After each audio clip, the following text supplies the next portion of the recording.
મિત્ર તમારી પર્સનલ ઓળખાણ નહીં આપતા, આપણે યુટ્યુબમાં મૂકતા હોય છે. એ હા વાંધો નહીં. હવે સોલાર વાળા મારો રસ્તો બંધ કરેલો છે. હવે મેં જગ્યાનું બાનું આપ્યું એનો 6 મહિના ઉપર થઈ ગયું. પણ આવા બાના આપતી વખતે જોવાય ને રસ્તા કેવી રીતે છે. ઈ બાનું પછી અપાય ને, કે બાનું આપ્યા પછી રસ્તો બંધ કર્યો તો ઓલાની જવાબદારી છે, ઈ ખોલાવડાવે. એ બાનું આપ્યા પછી જ રસ્તો બંધ હા, પણ તો તમારે ક્યાં ઉપાધિ છે? તમને વેચનારને કહેવાય ને ખોલું તું દે.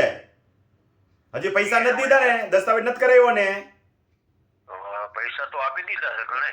નો આપી દેવાય ને તો ઓનના પૈસા આપતા પેલા રજીસ્ટર હાટાખત કરાવાય. ઓનના પૈસા પૂરા આપીએ ત્યારે આવું બધું કાયદાકીય બાબત જાણો ને. જુઓ, તમારા માટે નહીં, તમારું તો જે થઈ ગયું, બીજા માટે જાણ કરું છું કે પૈસા જ્યારે આપો ત્યારે પૈસાને પણ તમે નોટરાઇઝ કરીને લખાવી શકો. ગમે એટલી મોટી રકમ હોય, 5 કરોડ કેમ નથી, નોટરાઇઝમાં લખાવી લેવાય. બીજા નંબરમાં ઓનનું પેમેન્ટ પૂરું થઈ જાય એટલે 10% રકમ આપીને કબજા સાથેનું બાનાખત કરાવી લેવાય. બધી જવાબદારી કાયદાકીય રીતે આપણે જણાય. કારણ કે વેચનાર જે છે એ તો શાંતિથી હુઈ જાય, જવાબદારી તો એની છે ચોખ્ખું કરી દેવાની. હવે અત્યારે તો તમે ફરિયાદ દાખલ ન કરી શકો, તમારી પાસે કઈ નાની નેફો છે નહીં, ફરિયાદ ઓલા દાખલ કરવાની દે, એ ટાઢા પાણીએ હુઈ જાય, એ હું કામ ઉજાગરા કરે? એને પૈસા મળી ગયા છે. મારી વાત સમજાય છે? કાયદાકીય રીતે તમારું હજી કઈ અસ્તિત્વ જ નથી કાગળ ઉપર, તો તમે તો ફરિયાદ નથી કરી શકવાના. સામેવાળાને ઓનના પૈસા મળી ગયા છે, એને કઈ બળતરા નથી. સમજાય છે? તમે કરેલી ભૂલ સમજાવું છું. એ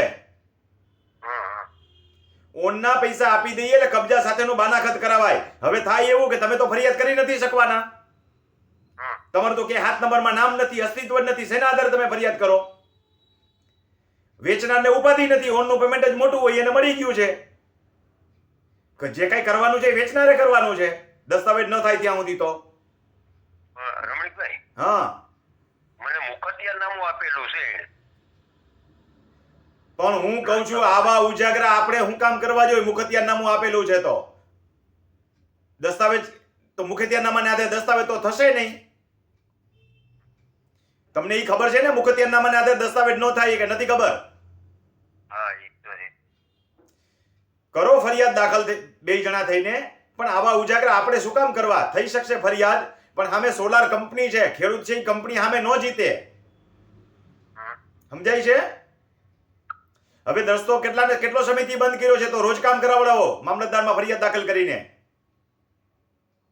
રસ્તો કેટલા સમયથી બંધ કર્યો છે? હજી મહિનો 1.5 મહિનો થયો. હા, તો મામલતદારમાં ફરિયાદ દાખલ કરો, રસ્તો ખુલ્લો કરાવવાની અરજી કરો અને રોજ કામ કરાવડાવો. એની પાછળ પડજો, સામે કંપની વાળા છે ને કે જીતવા નહીં દે. સમજાઈ ગયું છે? હવે રમણીકભાઈ, તમારી પાસે આવવું હોય તો હું કામ કરાવવું હોય તો કામ તો હું કરતો જ નથી, હું ખાલી માહિતી માર્ગદર્શન આપવાનું કામ કરું છું. કામ કરવું એટલે એક જ જણાનું કરી શકું, આ ગામ આખાની સેવા ન કરી શકું. બીજું કામ કરવું એટલે પૈસાની લાલચ જાગે. એટલે હવે નક્કી કર્યું છે, ખાલી ભગવા કપડા નથી પહેર્યા એટલું જ. સમજાઈ ગયું છે? તો મને નમૂનો મોકલજો ને, અરજી ને ફરિયાદ કઈ રીતે રૂબરૂ મળી જાજો એકવાર આવીને, ઘણું બધું શીખવાડીશ. અને તાલીમ કેમ્પમાં આવતા શીખો ને તો પછી ખાલી નમૂના લીધે કાંઈ ન થઈ જાય. એક ગાજરના ગાંઠીએ કાંઈ કરિયાણાની દુકાન ચાલુ ન થઈ જાય. વડોદરા આવવું હતું મારે, પણ તમારો ટાઈમ વયો ગયો તો મને ખબર. વયો ગયો તો પાછી હમણાં નવી તારીખ આવશે, તે દી આવજો. હા, ખેડૂત મિત્રો, તમારા કામ જાતે કરતા શીખો, એના માટે આવવું પડે તાલીમની અંદર.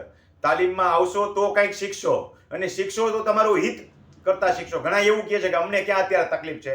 ભાઈ, તકલીફ ગમે ત્યારે આવી શકે. શીખેલું હોય, જ્ઞાન હોય તો ગમે ત્યારે કામમાં આવે. તકલીફ આવે ત્યારે જ્ઞાન લેવા ન જવાય.